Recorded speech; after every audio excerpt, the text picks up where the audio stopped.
Donc, je suis immunologiste. Moi, mes intérêts de recherche, c'est comme Mamadou l'a dit déjà, se porte sur le développement des vaccins et puis la réponse immunitaire surtout, euh, que j'ai beaucoup étudié au cours de mes travaux postdoctoraux à l'Université de Toronto. Sans plus tarder, je vais vraiment embarquer dans la présentation. Et j'aimerais commencer d'abord par planter un décor pour vous montrer, par exemple, quelles sont la méthode conventionnelle, OK? Ce qu'on a connu depuis Louis Pasteur et ainsi de suite. Qu'est-ce qui est vraiment consomme le plus de temps, OK?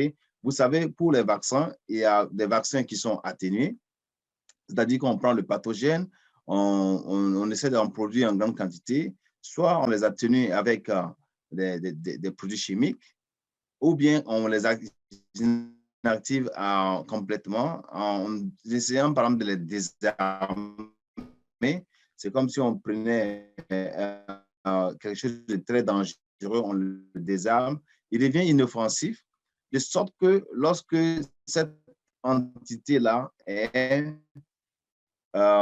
administrée dans l'organisme, elle va induire une réponse immunitaire. Cette réponse immunitaire, elle peut vraiment rester longtemps, mais avoir plusieurs mécanismes qui incluent, par exemple, la production d'anticorps lorsque des infections subséquentes vont arriver.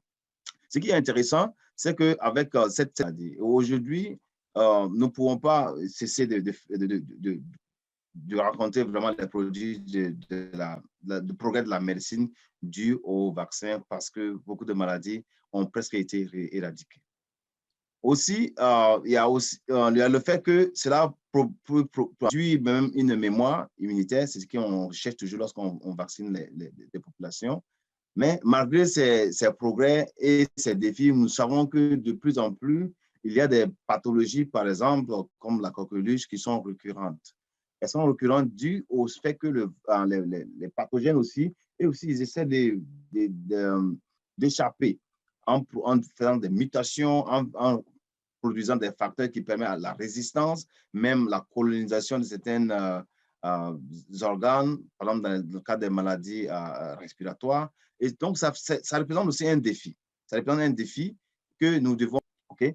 Et ça aussi, c'est un autre grand défi par rapport à la vaccination actuelle. Même les maladies qui ont été presque amenées au niveau de l'éducation sont en train de réémerger. Okay? Donc, induit, par exemple, des pathologies dues au virus, souvent, le temps qu'elles émergent et la réponse, on n'a pas assez de temps. Vous savez, pour prendre produire des vaccins conventionnels, c'est ce que je montre ici sur ce schéma, ça prend assez de temps. Par exemple, dans le cas du virus, je ne parle même pas des vaccins contre les bactéries, des virus. Les virus sont plus simples parce qu'elles sont faciles à cultiver. Vous pouvez les mettre dans les cellules, vous les produisez, vous infectez ces cellules-là. Par exemple, les cellules viraux, elles vont produire en grande quantité une biomasse de virus. Et cette biomasse, maintenant, lorsque vous l'avez cultivée dans des bioréacteurs, la suite, ce sera maintenant par des procédés biochimiques qui sont souvent très complexes, OK? Parce qu'il y a les processus de clarification, vous enlevez les cellules, parce que vous ne voulez pas injecter quelqu'un avec ces cellules-là, ni les ADN. Donc, il y a un processus pour les enlever d'abord de ces milieux-là, dans les milieux flottants, les virus qu'on cherche, OK? Et ensuite, par différents procédés biochimiques tels que la filtration, mais aussi la chromatographie. Je n'aime pas parler ici parce que c'est un processus qui prend plus de temps. Je veux dire, par exemple, produire une batch, ça peut prendre quelques jours à pas plus d'une semaine. Mais le temps qu'il va falloir pour faire la séparation et le fractionnement et tester la pureté, l'intégrité et tout ce qui s'ensuit, c'est vraiment pour donner un bon attribut du vaccin, ça prend assez de temps. Je ne peux pas ne pas insister là-dessus. Ça prend plus de temps, voire des années, pour pouvoir arriver à dire que ce vaccin-là est bon pour être administré.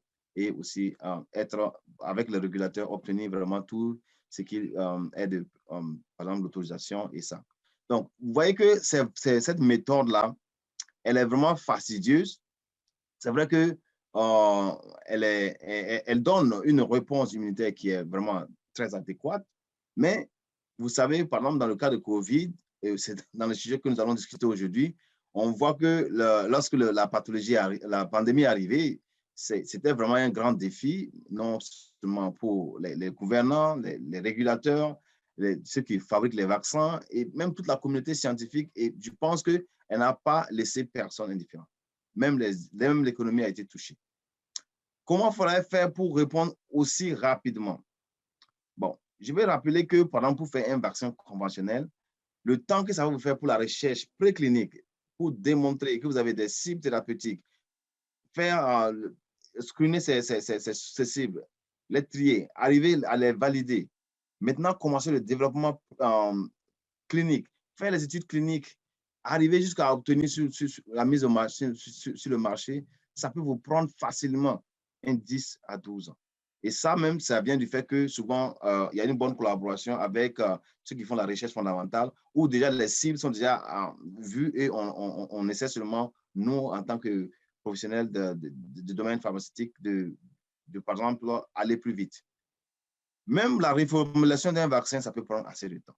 Je ne vais pas prendre tout le temps à discuter ici, mais c'est pour vous dire simplement, cette méthode conventionnelle, elle a montré ses résultats, elle a montré des mécanismes qui sont bien, mais quand il s'agit d'une maladie où on veut une réponse très courte, il va falloir qu'on utilise d'autres technologies.